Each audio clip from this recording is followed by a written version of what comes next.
सबको जय मसीह की। सुबह के समय हम एक वचन अध्ययन करेंगे जो दूसरे राजाओं की पुस्तक 17वें अध्याय के 38वें और 39वें वचन से है। जो वाचा मैंने तुम्हारे साथ बांधी है उसे ना भूलना और पराये देवताओं का भय ना मानना, केवल अपने परमेश्वर यहोवा का भय मानना। एक बार H.G. वेल्स ने एक नौजवान सुल्तान के बारे में बताया। उस सुल्तान की पत्नी की जवानी में ही मृत्यु हो गई। सुल्तान उससे बेहद प्यार करता था, इस वजह से उसे जहां दफनाया गया था वहां पर उसने एक पत्थर खड़ा किया। 1 साल बाद उसने उस पत्थर के चारों ओर चबूतरा बनवाया। उसके बाद उसके चारों ओर एक बड़ा सा किला बनवाया, खूबसूरत सा एक बगीचा बनवाया। उसके बाद उसने वहां पर एक मंदिर बनाया। वो जगह बहुत ज्यादा प्रसिद्ध होने की वजह से वहां पर एक बड़ा सा शहर ही बन गया। समय के बीतने पर उस जगह के बनने के लिए जो मुख्य कारण था, वो यादगार पत्थर ने अपने महत्व को ही खो दिया था। उस खूबसूरत जगह की खूबसूरती को ये पत्थर कम कर रहे थे। उस खूबसूरत से बगीचे की खूबसूरती को ये पत्थर कम कर रहा है करके अंत में सुल्तान ने उस पत्थर को ही वहां से हटवा दिया। यहाँ पे परमेश्वर के लोगों, बिल्कुल इसी तरह से हम भी हमारे जीवन में कुछ चीजें बहुत ज्यादा जरूरी है करके उन्हें बहुत ज्यादा महत्व देते हैं, लेकिन जैसे ही दिन बीतते जाते हैं दूसरी चीजें उस चीज से अधिक महत्व पाने लगती हैं हमारे जीवन में।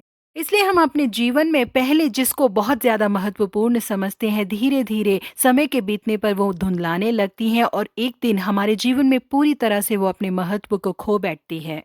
याकूब एक बार अपने भाई एसाव से डरकर अपने मामा लाबान के घर भाग के चले गए। उसने किसी स्थान में पहुंचकर रात वहीं बिताने का विचार किया, क्योंकि सूर्य अस्त हो गया था। इसीलिए उसने उस स्थान के पत्थरों में से एक पत्थर ले अपना तकिया बनाकर रखा और उसी स्थान में सो गया। तब उसने स्वप्न में क्या देखा कि एक सीढ़ी पृथ्वी पर खड़ी है और उसका सिरा स्वर्ग तक पहुंचा है और परमेश्वर के दूत उस पर से चढ़ते उतरते हैं और यहोवा उसके ऊपर खड़ा होकर कहता है, मैं यहोवा तेरे दादा अब्राहम का परमेश्वर और इसहाक का भी परमेश्वर हूँ। जिस भूमि पर तू लेटा है उसे मैं तुझी को और तेरे वंश को दूंगा। और सुन, मैं तेरे संग रहूंगा और जहाँ कहीं तू जाए वहाँ तेरी रक्षा करूंगा और तुझे इस देश में लौटा ले आऊंगा। मैं अपने कहे हुओं को जब तक पूरा ना कर लूं तब तक तुझे ना छोड़ूंगा। तब याकूब जाग उठा और कहने लगा, निश्चय इस स्थान में यहोवा है और मैं इस बात को ना जानता था। भोर को याकूब उठा और अपने तकिए का पत्थर लेकर उसका खंबा खड़ा किया और उसके सिर पर तेल डाल दिया। उसने उस स्थान का नाम बेतेल रखा। तब याकूब ने यह मन्नत मानी, यदि परमेश्वर मेरे संग रहकर इस यात्रा में मेरी रक्षा करे और मुझे खाने के लिए रोटी और पहनने के लिए कपड़ा दे और मैं अपने पिता के घर में कुशल क्षेम से लौट आऊं, तो यहोवा मेरा परमेश्वर ठहरेगा और यह पत्थर जिसका मैंने खंबा खड़ा किया है परमेश्वर का भवन ठहरेगा। और जो कुछ तू मुझे दे उसका 10वां अंश मैं अवश्य ही तुझे दिया करूंगा। याकूब ने जैसे परमेश्वर से मांगा था, परमेश्वर ने वैसे ही बहुतायता से उन्हें आशीषित किया।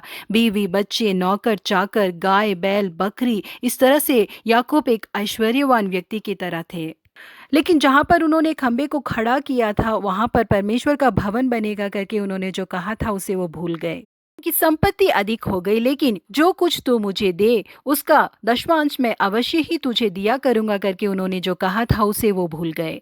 भले ही अपने खुद के खड़े किए हुए खंबे को और परमेश्वर से बांधी हुई वाचा को याकूब भूल गए, लेकिन परमेश्वर ने उन्हें याद दिलाया। परमेश्वर ने याकूब से कहा, यहाँ से निकलकर बेतेल को जा और वहीं रह और वहाँ परमेश्वर के लिए वेदी बना, जिसने तुझे उस समय दर्शन दिया जब तू अपने भाई एसाव के डर से भागा जाता था। तब याकूब ने अपने घराने से कहा, आओ हम यहाँ से निकलकर बेतेल को जाए। वहाँ मैं परमेश्वर के लिए एक वेदी बनाऊंगा, जिसने संकट के दिन मेरी सुन ली और जिस मार्ग में मैं चलता था उसमें मेरे संग रहा। पूरे परिवार के साथ उस जगह जाकर उन्होंने एक वेदी बनाई और परमेश्वर को धन्यवाद की भेंट चढ़ाई। परमेश्वर के साथ जो उनका रिश्ता था उसे उन्होंने और ज्यादा मजबूत किया। यहाँ पे परमेश्वर के लोगों, किसी दिन आपने जो परमेश्वर से वाचा बांधी थी, क्या वो आज भी मजबूत है या तो आपके व्यस्त जीवन में उसने अपना महत्व खो दिया है? आज हम अपने आप को जांच कर देखें। परमेश्वर के रिश्ते से हमें जो दूर करता है उन चीजों को अपने जीवन से निकाल फेंके। प्रभु आप सबों को आशीषित करे। Have a blessed day.